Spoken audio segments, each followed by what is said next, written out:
hear you're ready for your dose of reality.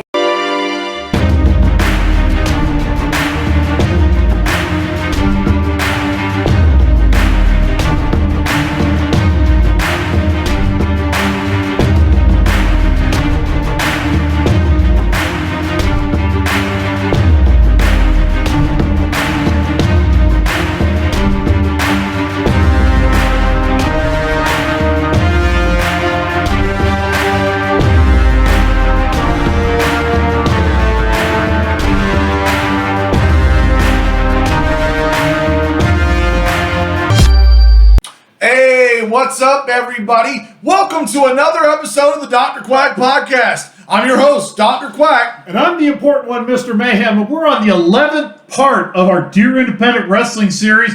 This is one that could be the most profitous for you, but it also could do a lot of damage and make you look really, really stupid. It's talking about branding and making yourself a commodity.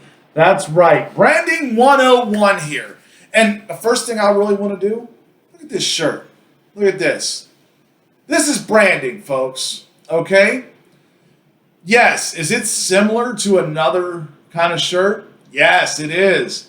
But it's different. Hogan World Order. HWO even has the autograph there of one Randy Hogan. It stands out, it looks nice, and it fits the narrative. That's right. You can steal and borrow from other people. Pretty much everything is going to be borrowed or stolen in one way, shape, or form. One of my things that I've always done, a can of air freshener. I got this idea from Rick Martel when he was spraying Arrogance. You notice it's a little bit different. It's still air freshener. It's still about to smell good, but it's not coming out of a pump can. It's coming out of the can itself. I just taped it, so I'm not giving anyone credit to any company. Branding. People know the important one, Mr. Mayhem, or when I wrestled in Colorado, was the gold standard Michael Madoff air freshener. They knew I carried it. Exactly. And that fits what he does. Just like the two-finger salute fits Dr. Quack. This is a thing I will tell you, if you're not creative, it's understandable. Not everybody is. Not everybody has that creative mindset. Get with someone who is. This is a big thing, because if you can't be marketable, you have no chance of going up. Vince McMahon, Tony Khan would not want you if they can't find a markability in you and be able to put butts in seats. That's right. Now, this goes back to when we talked about how to build a gimmick. When you build a gimmick or build a character, you're not just building a character, you're building a brand. You hear that term, and I'm not a fan of the term, even though that's the correct way to put it. You're building a brand. You're marketing yourself to make yourself known by your brand, by who you are as a character. So you have to think about important things when you think about what your character is. One of the things here, a black shirt. Lots of people wore black. You don't want to just wear a black shirt or black tights and black boots. Not everybody's Steve Austin. He's an exception, not the rule. Exactly. And when it comes to branding, you've got to start having a following. You've got to go out there and you've got to expand yourself to the people. If you're not good at that, like I said, get someone to help you. There are people out there that know how to work the internet very well. If you do not know how to, get with them. Get with them so much that your name comes a hot commodity. Yes. Now let's go back further a little bit about when you're building your character. When you build your brand or your character, what's the thing that you notice when you look at FedEx, UPS, WWE, WCW? What's the first thing you notice about those brands? Color. As you see, I'm wearing, this is the colors that I wore as the important one, Mr. Mayhem. Grays, blues, purples. I wore colors that were not commonly worn because people remember things that are different. You don't want to be so different that you drive people away by being, oh, he's too weird. I don't want anything to do with that.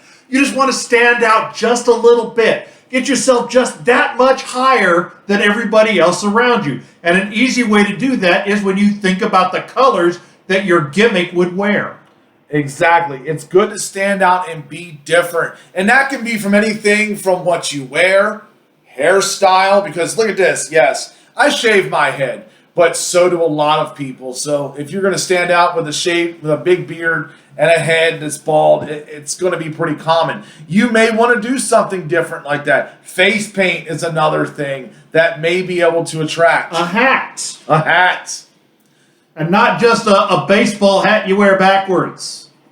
You know, yes, my character was a mafia character, so I wore a 40s style Panama hat. It matched the gimmick. If I were to come out wearing a baseball hat or a pike hat, what you think of when you think of the Australians, the pike hats, or a big pith hat, a big adventure hat, it wouldn't look right. So you also have to think about if you do decide to wear a hat, face paint, hairstyles, does it go with the gimmick you're trying to portray? If you're trying to portray, as an example, Dr. Quack, when Dr. Quack had hair, he kept his hair short. Yes, part of it was the military, but doctors look professional. It usually means shorter hair. If he would have came out with wild green spiked mohawks, people are going to look at that doctor and go, I don't want to go to that doctor. You have to think about stuff like that. Exactly. You know, it's a big part of it. You have to look the part. You have to be marketable. Because if a promoter's looking at you, no matter if it's a small second-rate promotion that's just starting out, or it's the WWE, they're going to want to see something different that stands out here. The Fiend character, notice how that character stands out different from every other wrestler. Exactly. So now that we've kind of gone over the importance of how you build your brand, you want to think about things your brand will sell or how you will market yourself on the internet. That is the way of today. It's not the time we came in where the internet was still fledgling and we sent a lot of tapes. Everything now is done on the internet. So you have to think about what items you're going to sell and how you will look on the internet as you market your gimmick. Exactly right. I mean, you got to go out there and you've got to be able to show people that you stand out. It's very important. Yes, there's a lot of people out there. We're going to give a plug to Luke Thompson. Luke Thompson, a graphic designer. If you're thinking about making a website for yourself, or you want to expand your appearance on Facebook, or on Snapchat, or Instagram, or Twitter, or wherever you're trying to market yourself on the electronic world, graphic designers such as Luke Thompson can give you some great ideas. Use those people. Reach out to them. Look for them on the internet.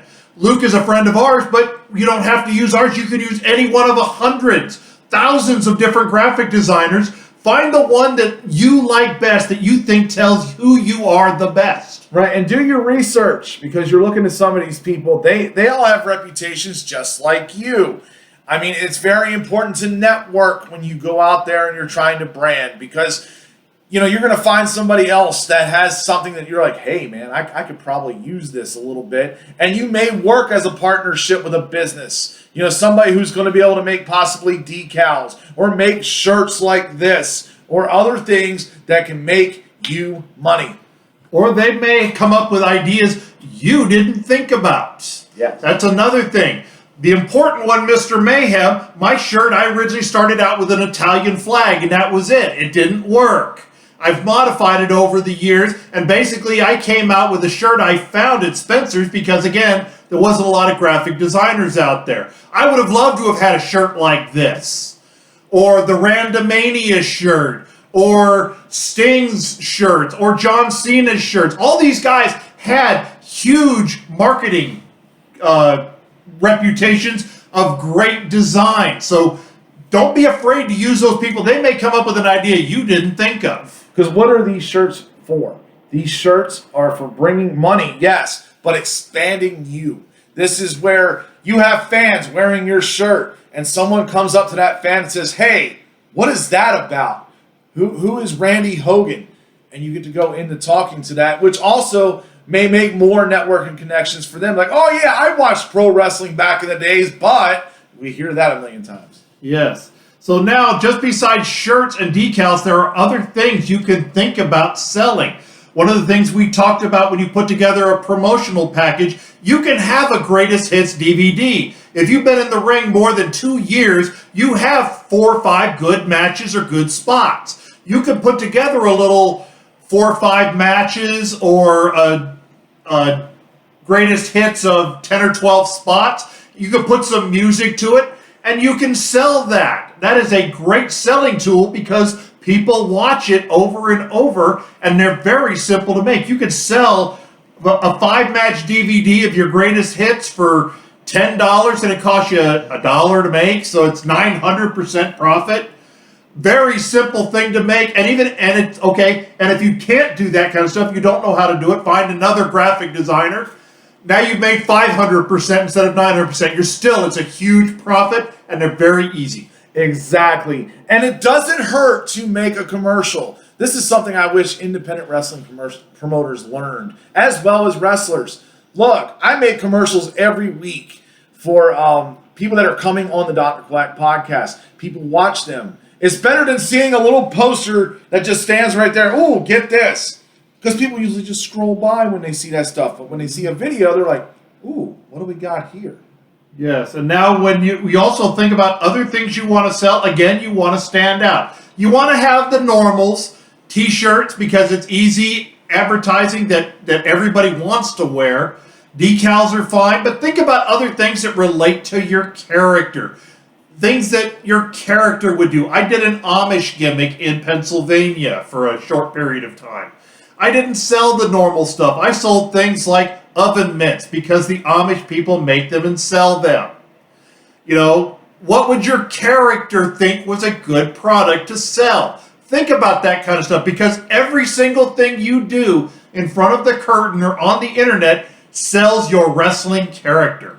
Exactly right. It's very important to make yourself marketable. Yes, I know Eric Bischoff said we can't make Stone Cold Steve Austin black tights and black boots. That doesn't make sense. Yes, it worked out for Stone Cold, but 90% of the people, it probably would not. So you need to make sure you stand out. Yep. Now we want to go into something that's become a lost art in the electronic world, is the ability to sell yourself here from your words.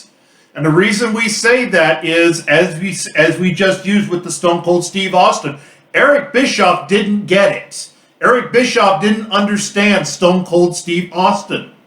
Vince McMahon in the beginning didn't understand Stone Cold Steve Austin. He finally explained it with his words, what the character was about, in a way they could understand it. So you're going to run into probably 3/4 of the promoters will not understand or get it exactly right what you're thinking in your head. Learn how to tell them that. Use people that understand words. It's called resume writing. You can have somebody who writes regular resumes help you write a resume of how to explain your character. It costs a little bit of money. Everything in this world costs money, but you spend money to make money. If you can explain your gimmick in a way that you want it to be heard to people that like the way you explain it, they're going to use that character and you're going to make your money back. That's exactly right. And that's what you need to do. Remember, folks, networking, expanding your brand. It's very important to do. Yes, and I think that it basically, we can't overstress enough how important it is. Think about what you're doing. Think about the negative consequences. I've come up with things that I thought would be super funny. And after a couple of days to think about it, I go, you know what? People aren't going to get it, or people are going to think that's stupid, or people are going to boo it in a bad way and turn people away.